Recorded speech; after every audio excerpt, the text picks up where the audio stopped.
आप देख रहे हैं डार्क फाइल्स। तो चलिए बढ़ते हैं आज की इस कहानी की ओर। मयंक और अंकित उस रात भी दोनों हमेशा की ही तरह बाइक लेकर घूमने निकले थे। मयंक बाइक चला रहा था और अंकित पीछे वाली सीट पर बैठा अपने फोन पर कुछ काम कर रहा था। रात काफी हो चुकी थी और रास्ता खामोशी के गिरफ्त में था।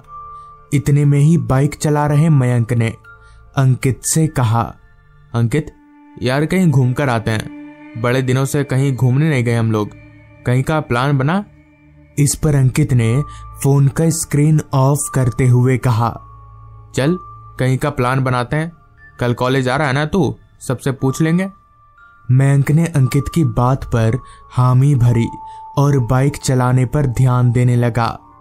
वो दोनों जिस रास्ते पर चल रहे थे वो रास्ता पूरी तरह से सुनसान हो रखा था। एक भी आदमी नजर नहीं आ रहा था और वैसे भी आधी रात गए रास्ते पर कोई नहीं ही होता है, तो इसमें कोई चौंकने वाली बात नहीं थी।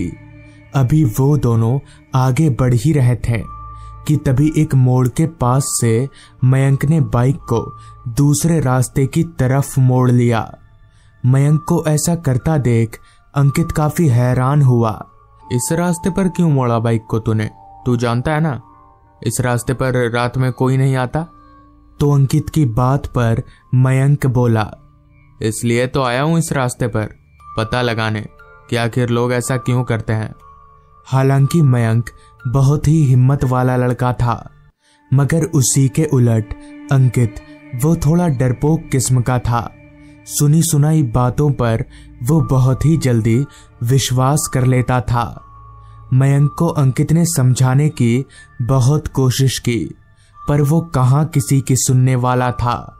वो तो अपनी ही धुन में बस बाइक को चलाए जा रहा था। अंकित को अब काफी डर लगने लगा था, क्योंकि वो रास्ता हद से भी ज्यादा सुनसान था।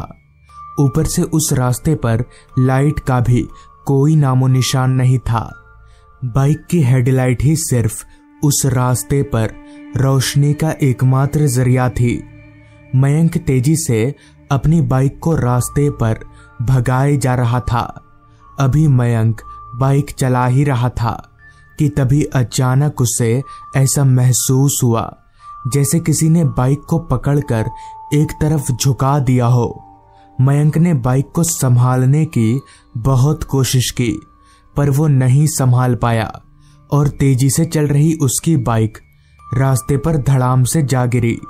चूंकि बाइक काफी रफ्तार में थी, इसलिए घसीटती हुई बहुत आगे तक गई।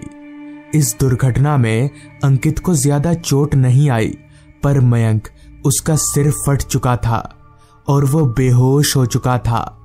इधर अंकित खुद को संभालते हुए उठा और मयंक को बेहोशी से जगाने की कोशिश करने लगा, पर मयंक उसके सर पर बहुत ज्यादा चोट आई थी। वो किसी तरह से होश में आ ही नहीं रहा था। अपने दोस्त मयंक को इस हालत में देखकर अंकित की आंखों में आंसू रुक ही नहीं रहे थे। अभी अंकित कुछ करने की सोच ही रहा था कि तभी उससे कुछ आवाजें आने लगी। अंकित ने जब उन आवाजों की ओर देखा तो उसके होश उड़ गए। उसे अपनी आंखों पर यकीन ही नहीं हो रहा था, क्योंकि उसने देखा कि दो लोग जिन्होंने हॉस्पिटल के कपड़े पहन रखे थे, वो लोग सड़क पर दौड़ते हुए स्ट्रेचर लेकर उसी की तरफ आ रहे हैं। ये देखकर अंकित को हैरानी होनी चाहिए थी, पर उस वक्त वो इतनी परेशानी में था कि उसे कुछ समझ में ही नहीं आ रहा था। हॉस्पिटल के कपड़े वाले वो लोग स्ट्रेचर लेकर सीधे मयंक और अंकित के पास आकर रुके। उन्होंने मिलकर मयंक को उठाकर स्ट्रेचर पर लिटा दिया और उसे कहीं ले जाने लगे। अंकित भी अपने दोस्त के खातिर उन्हीं लोगों के पीछे पीछे भागने लगा। रास्ते पर कुछ देर भागते रहने के बाद वो लोग रास्ते के किनारे बने एक बड़ी सी इमारत के पास रुके। देखने से तो वो इमारत किसी हॉस्पिटल की तरह लग रही थी। खैर, वो दोनों वार्ड बॉय स्ट्रेचर लेकर हॉस्पिटल के अंदर चले गए। अंकित भी उनके पीछे पीछे गया, मगर अंकित को अब काफी हैरानी हो रही थी कि आखिर इतना बड़ा हॉस्पिटल ऐसे रास्ते पर क्यों है। पर चूंकि अंकित इस रास्ते पर पहली बार आ रहा था, तो इसलिए उसे लगा कि शायद होगा यहाँ हॉस्पिटल। वो हॉस्पिटल बाहर से जितना गंदा और पुराना लग रहा था, अंदर से उतना ही चमक रहा था। वो दोनों वार्ड बॉय स्ट्रेचर को लेकर एक कमरे में घुस गए और अंकित को उस कमरे के बाहर ही बैठने के लिए कहा। उस कमरे के दरवाजे के ऊपर लिखा था ऑपरेशन थिएटर। खैर, अंकित उस कमरे के बाहर ही बेंच पर बैठ गया और इंतजार करने लगा कि कब उसे कोई अच्छी जानकारी मिले। उस हॉस्पिटल में सब कुछ था, वार्ड बॉय, डॉक्टर, सारे लोग थे। अंकित का दिल जोरों से धड़क रहा था। उसे अपने दोस्त मयंक की बहुत चिंता हो रही थी। मगर फिर कुछ देर के बाद उस कमरे से जहां मयंक को ले जाया गया था, वहां से सफेद कपड़ों में डॉक्टर बाहर निकले। अंकित दौड़कर डॉक्टर साहब के पास गया और पूछा, डॉक्टर, पेशेंट ठीक तो है ना? ज्यादा लगी नहीं है ना? इस पर डॉक्टर साहब ने कहा, चिंता वाली कोई बात नहीं है, बस थोड़ा सा सिर फटा था, कुछ देर में होश आ जाएगा। डॉक्टर के मुंह से ये सुनकर अंकित की तो जैसे जान में जान ही आ गई। राहत की सांस लेते हुए वो वापस अपनी जगह पर बैठ गया। उसने सोचा अपने घर पर और मयंक के घर पर फोन कर दे। ये सोचकर उसने अपने जेब से फोन निकाला, मगर फोन में नेटवर्क ही नहीं था। उसने सोचा शायद हॉस्पिटल के बाहर नेटवर्क मिल जाएगा, लिहाजा वो अपनी जगह से उठकर हॉस्पिटल के बाहर की तरफ जाने लगा। अभी वो उठकर हॉस्पिटल के बाहर की तरफ जा ही रहा था कि तभी एक वार्ड बॉय सामने से दौड़ते हुए अंकित की तरफ आने लगा। वो इतनी तेजी में आ रहा था कि वो अचानक से अंकित से टकरा गया। पर ये क्या, अंकित से टकराने के बजाय वार्ड बॉय उसके शरीर के आर पार हो गया। अंकित के पैर वहीं अपनी जगह पर जम गए। उसे समझ नहीं आ रहा था कि आखिर ऐसा कैसे हो सकता है। कोई इंसान किसी इंसान के शरीर के आर पार कैसे हो सकता है। अंकित ने एक नजर पीछे पलटकर देखा, मगर वो वार्ड बॉय पीछे दूर दूर तक कहीं नहीं था। अंकित को लगा शायद ये उसके मन का वहम होगा। यही मानकर वो अपने मन को शांत कर लिया और वापस बाहर की तरफ जाने लगा। अंकित हॉस्पिटल के बाहर निकला और अपना फोन देखने लगा, मगर अभी भी फोन में नेटवर्क का नामो निशान तक नहीं था। अंकित को समझ नहीं आ रहा था कि आखिर यहाँ नेटवर्क क्यों नहीं मिल रहा है। खैर, निराश होकर अंकित वापस हॉस्पिटल के अंदर जाने लगा। अंकित अभी हॉस्पिटल के अंदर जा ही रहा था कि तभी उसकी पेशानी में एक बहुत तेज दर्द होने लगा। उसने अपने माथे को छूकर देखा, पर उसे कुछ समझ में नहीं आ रहा था, क्योंकि वहां आसपास कोई आईना वगैरह नहीं था। लिहाजा अंकित ने अपने फोन का सेल्फी कैमरा ऑन किया और अपना चेहरा देखने लगा, लेकिन उसके माथे पर कहीं कोई चोट नहीं था। पर यह क्या, सेल्फी कैमरा में जब अंकित ने हॉस्पिटल को देखा तो उसकी आंखें फटी की फटी रह गईं, क्योंकि कैमरा में हॉस्पिटल पूरा जला हुआ था। अंकित फिर से एक बार काफी हैरान हो गया। उसे लगा शायद उसकी तबीयत खराब है, इसलिए उसे बार बार नजरों का धोखा हो रहा है। अगर वो थोड़ा सो जाएगा तो शायद ऐसा नहीं होगा। ये सोचकर अंकित ने अपना फोन जेब में डाला और वापस से मयंक जिस कमरे में था उस कमरे के बाहर लगी बेंच पर जाकर बैठ गया उसने अपनी आंखों को बंद कर ली और सोने की कोशिश करने लगा। पहले कुछ देर तक तो उसे नींद नहीं आ रही थी, पर फिर वो कब सो गया उसे कुछ याद नहीं। अगली सुबह जब अंकित की आंख खुली तो हॉस्पिटल को देखकर वो दंग रह गया, क्योंकि पूरा हॉस्पिटल जला हुआ नजर आ रहा था, ठीक जैसा सेल्फी कैमरे में कल रात दिख रहा था। पर यह कैसे हो सकता है? कल रात तक तो हॉस्पिटल एकदम सही था। अंकित भागकर मयंक के कमरे में गया तो मयंक जाग चुका था और बिस्तर पर से उठकर इधर उधर देख रहा था। अंकित ने मयंक को पूरी बात बताई, जिसके बाद मयंक भी काफी हैरान हुआ। खैर, वो दोनों जैसे तैसे वहां से निकल गए। बाद में उन्हें पता चला कि दरअसल बहुत पहले उस हॉस्पिटल में आग लग गई थी, जिसमें बहुत से डॉक्टर और वार्ड बॉय मर गए थे। तब से उन्हीं की आत्मा भटकती रहती है। तो दोस्तों, ये थी आज की कहानी। अगर आपको ये कहानी पसंद आई हो तो चैनल को जरूर सब्सक्राइब कर लें। तो मैं आपका दोस्त आर्यन जल्द ही मिलूंगा आपसे ऐसी ही एक कहानी के साथ। ट्रेन से उतरने के तुरंत बाद ही मैंने सबसे पहले घड़ी में वक्त देखा। रात के 11:30 बज चुके थे। स्टेशन इतना सुनसान था कि मेरे कदमों की आहट तक को मैं साफ तौर पर सुन पा रहा था। खैर, मैं चलकर ट्रेन से थोड़ा दूर गया।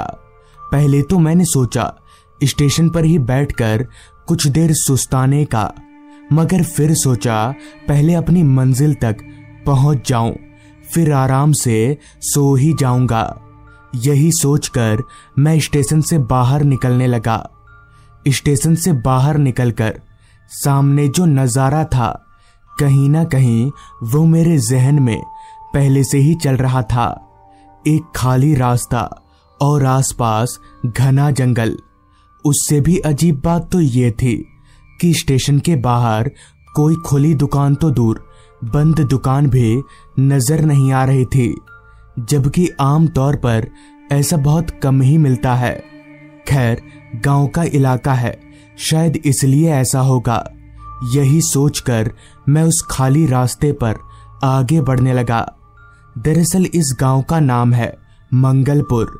यहाँ मेरे बाप दादाओं की काफी जमीनें हैं और बहुत सारे बंगले भी हैं। मंगलपुर गांव में मेरा आज 10 सालों के बाद आना हो रहा है। दरअसल मैं शहर में रहता हूँ, साथ ही मेरा पूरा परिवार भी। मैं कभी कदार अपनी जायदाद वगैरह देखने के लिए यहाँ आ जाता हूँ, मगर पिछले 10 सालों से मेरा यहाँ पर आना ही नहीं हुआ था। बहुत बार मैंने यहाँ की सारी जायदाद बेचने की भी सोची, मगर ये गांव इतना पिछड़ा हुआ है कि यहाँ पर कोई जमीन खरीदना ही नहीं चाहता। रात हर पल और ज्यादा गहराती जा रही थी। मैं चल तो रहा था, मगर कहीं ना कहीं मुझे ये शक भी था कि कहीं मैं गलत रास्ते पर तो नहीं चल रहा। ऊपर से रास्ते पर कोई नजर भी नहीं आ रहा था। मैं एक अंदाजा लगाकर बस चले जा रहा था। रास्ते पर स्ट्रीट लाइट नहीं होगी, ये तो मैं पहले से ही जानता था। इसलिए मैं अपने साथ एक बैटरी टॉर्च लेकर निकला था। टॉर्च की लाइट के सहारे अभी मैं आगे बढ़ ही रहा था कि तभी रास्ते के एक किनारे पर मुझे कोई आदमी खड़ा नजर आया। हालांकि उस वक्त वहां पर उस आदमी को देखकर मुझे खुशी होनी चाहिए थी, मगर पता नहीं क्यों खुश ना होकर मैं हैरान हो गया। भला ये आदमी इतनी रात गए इस सुनसान रास्ते पर क्या कर रहा है? खैर, मैं चलकर उस आदमी के पास गया और बोला, भाई साहब, ये दीनानाथ चौधरी की हवेली कहाँ पड़ेगी? आपको पता है क्या? इस पर वो आदमी बोला, दीनानाथ चौधरी की हवेली? हाँ, वो तो मैं जानता हूँ, चलिए मेरे साथ। उस आदमी की बात पर मैं तुरंत राजी हो गया। 10 घंटों तक वो मुझे रास्ता बताए, इससे अच्छा यही होगा कि वो खुद मुझे वहां तक पहुंचा दे, जिसके बाद मैं उस आदमी के साथ साथ आगे बढ़ने लगा। मैं काफी थका हुआ था। एक तो ट्रेन का इतना लंबा सफर, ऊपर से पता नहीं अब कितना चलना पड़ेगा। तभी चलते चलते उस आदमी ने कहा, गांव में पहली बार आ रहे हैं क्या? इस पर मैंने जवाब दिया, जी ऐसा ही कुछ समझ लीजिए, 10 सालों के बाद आ रहा हूं। इस पर उस आदमी ने कहा, मेरा नाम रामू है और मैं यहीं पास ही में रहता हूं। इतना कहकर वो आदमी इधर उधर की बातें करने लगा। वो आदमी बहुत ही बातूनी किस्म का था। मैं उसकी बातों का कोई जवाब नहीं दे रहा था, मगर तब भी वो बकबक किए जा रहा था। अंत में तंग आकर मैंने उस आदमी को बोल ही दिया, कितना बकबक करते हो यार, चुप हो जाओ। इस पर वो आदमी बोला, माफ करिएगा साहब, बात करने के लिए हमें कोई मिलता नहीं है ना, इसलिए। फिर मैंने कहा, और कितना दूर चलना पड़ेगा? तब से तो चल रहे हैं हम लोग। इस पर उस आदमी ने कहा, बस आ गए साहब, ज्यादा दूर नहीं है अब। उस आदमी के इतना कहते ही मुझे सामने एक बड़ी सी हवेली नजर आने लगी। मैं समझ गया कि यही मेरी हवेली है। तभी उस आदमी ने कहा, आ गया साहब, यही है ना आपकी हवेली? मैंने अपना सिर हाँ में हिलाया और मुझसे हाँ का इशारा पाते ही वो आदमी वहां से कहीं चला गया। मगर वो जब जा रहा था तभी मुझे ऐसा लगा जैसे वो अंधेरे में कहीं गायब हो गया। खैर, ये मेरी आंखों का धोखा भी हो सकता है। यही सोचकर मैं घर के दरवाजे पर गया। दरवाजे पर एक बड़ा सा ताला लटक रहा था, जो कि 10 सालों से जंग लगकर पूरी तरह से सड़ चुका था। खैर, मेरे पास उस ताले की चाबी नहीं थी, लिहाजा मैंने पास ही में पड़ा एक बड़ा सा पत्थर उठाया और उस ताले पर दे मारा। ताला एक बार में ही टूट गया। दरवाजा सरकाकर मैं घर के अंदर दाखिल हुआ। घर की हालत बहुत खराब थी।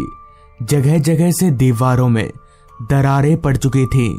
मकड़ियों ने उस घर को अपना घर बना लिया था। धूल की एक मोटी परत किसी चादर की तरह पूरे घर में बिछी थी। 10 सालों में घर का ये हाल होना लाजमी ही था। मैंने सोचा पूरा घर कल साफ करूंगा, आज बस एक कमरा साफ करके सो जाता हूं। मैंने वही किया, एक कमरा साफ करके पलंग पर लेट गया। हालांकि आमतौर पर मुझे ऐसी जगहों पर नींद बहुत कम ही आती है, पर क्योंकि मुझ पर सफर का थकान हावी था, इसलिए मैं कब सो गया पता ही नहीं चला। पता नहीं कितनी देर बाद, मगर जब मेरी आंख खुली तो मुझे बहुत तेज प्यास लगी थी। कुछ देर मैंने प्यास को बर्दाश्त किया, मगर जब नहीं हुआ तो मुझे उठना ही पड़ा। जहां तक मुझे याद था, घर के पीछे की तरफ एक बड़ा सा कुआं था। पता नहीं अब होगा या नहीं। इतना सोचकर मैं पलंग पर से नीचे उतरा और टॉर्च लेकर अपने कमरे से बाहर निकलने लगा। घर में इतना अंधेरा फैला हुआ था कि टॉर्च के अलावा कोई चारा ही नहीं था। कमरे से बाहर निकलकर मैं घर के मेन हॉल में पहुंचा और वहां से घर के पीछे जाने का दरवाजा खोजने लगा। सब कुछ धूल में इस कदर सना हुआ था कि किधर दरवाजा है और किधर दीवार पता ही नहीं चल रहा था। जैसे तैसे आधी नींद में ही मैंने दरवाजा ढूंढा और दरवाजे से घर के पीछे पहुंचा। घर के पीछे बगान में पहुंचकर मैं टॉर्च घुमाकर कुआं ढूंढने लगा। थोड़ी ही देर में मुझे कुआं दिखा, जिसके पास ही में रस्सी बांधकर एक बाल्टी रखी हुई थी। मैं उस कुएं के पास गया और बाल्टी को कुएं में डाला। थोड़ी देर रस्सी पकड़कर रखने के बाद मुझे जब ये एहसास हुआ कि बाल्टी भर चुकी है, तो मैं रस्सी पकड़कर बाल्टी खींचने लगा। मगर ये क्या, मैं रस्सी से बाल्टी खींच ही नहीं पा रहा। पर ऐसा कैसे हो सकता है? मैं इतना कमजोर तो नहीं हो सकता कि एक बाल्टी ना खींच पाऊं। ऐसा लग रहा था जैसे किसी ने मेरी बाल्टी को कुएं के नीचे से पकड़कर रखा हो। मुझे लगने लगा था कि जरूर दाल में कुछ काला है। लिहाजा मैंने अपना टॉर्च निकाला और टॉर्च को कुएं के अंदर घुमाया तो कुएं के नीचे का नजारा देखकर मेरे होश उड़ गए। मेरी सांसें तेजी से ऊपर नीचे होने लगीं, क्योंकि कुएं के नीचे एक आदमी था और उस आदमी ने मेरी बाल्टी को पकड़ रखा था। मगर हैरानी वाली बात तो ये थी कि वो आदमी कुएं के पानी में डूब नहीं रहा था, जैसे वो पानी में उड़ रहा हो। डर के मारे मैंने बाल्टी की रस्सी को अपने हाथों से छोड़ दिया और बगान से भागकर वापस घर में आ गया। मुझे अभी भी समझ में नहीं आ रहा था कि आखिर ये सब हो क्या रहा है। मैं भागकर वापस अपने कमरे में गया और कमरे में जाकर पलंग पर लेटने जा ही रहा था कि तभी मेरी नजर पलंग पर गई, जहां वही आदमी लेटा हुआ था जिसे मैंने कुएं में देखा था। मेरे डर की कोई सीमा ना रही, लेकिन आखिर ये हो कैसे सकता है? अभी तो ये आदमी कुएं में था, फिर इतनी जल्दी कुएं से निकलकर पलंग पर कैसे आ गया? अब ये तो पक्का था कि ये आदमी भूत है। इसलिए मैं तुरंत उस घर से बाहर निकलकर भागने लगा। भागते भागते मैं बार बार पीछे भी देख रहा था कि कहीं वो आदमी मेरे पीछे तो नहीं आ रहा। मगर ऐसा नहीं था, वो आदमी मेरे पीछे नहीं आ रहा था। भागते भागते मैं सीधे गांव में जाकर ही रुका। वो पूरी रात मैंने गांव में ही गुजार दी। बाद में जब मैंने इस बात का जिक्र एक साधु महाराज से किया तो उन्होंने बताया कि बहुत सालों से अगर कोई घर खाली पड़ा हो, यानी उसमें इंसान का वास ना हो, तो उसमें आत्माओं का वास हो जाता है। उस दिन मैंने अपने घर में पूजा करवाई और अब मैंने गांव के ही एक आदमी को उस घर में रहने के लिए रख लिया है। तो दोस्तों, ये थी आज की कहानी। अगर आपको ये कहानी पसंद आई हो तो चैनल को जरूर सब्सक्राइब कर लें। तो मैं आपका दोस्त आर्यन जल्द ही मिलूंगा आपसे ऐसी ही एक कहानी के साथ।